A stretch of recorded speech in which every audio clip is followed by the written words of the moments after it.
So in the last video, we talked a little bit about the length-tension relationship in muscles and how our muscles tend to be strongest when they're kind of at our midpoint in a range of motion. So in a bicep curl, we're weakest down here and we're strongest at this 90-degree angle. So how do we use this in everyday exercises? Well, we can use something called terminal end training. So if we have someone, for instance, struggling in the deadlift, particularly down at the bottom of the deadlift, getting the weight up, one thing we can do is kind of an auxiliary exercise is we can put them on a bench and have them at a 90-degree angle at the hip and the knee, kind of like they are in the deadlift, and then drive that foot down into the bench in an isometric contraction for 10 seconds, and then pick it up off the bench and hold it in hip flexion for 10 seconds.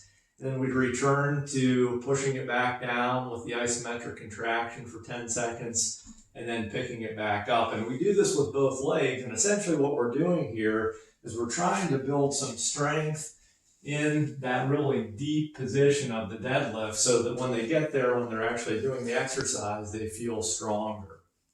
So a more sports-specific example of this would be a pitcher in baseball. And what we could do here is we could actually get a PVC pipe, or if you have at home a bat or something like that. We're going to put you in a position where that particular pitcher is deep into external rotation just about the time they're ready to release the ball. So we get in this throwing position, and if you try this at home, just notice that my humerus, my upper arm here, is a little bit in front of my shoulder. So I don't want it way back in here. I want it a little bit in front of my shoulder. We go as deep into external rotation as we can, and then we press as hard as we can into that wall in that position. Another isometric contraction for 10 seconds. The second part is a little bit funky because we're going to act like we're pulling away from the wall, but I'm going to hold it right at the point where the pull would come off the wall, and really try to contract those muscles again for 10 seconds, then push back in, and then pull back again for the last 10 seconds. And again, we do this with both arms. So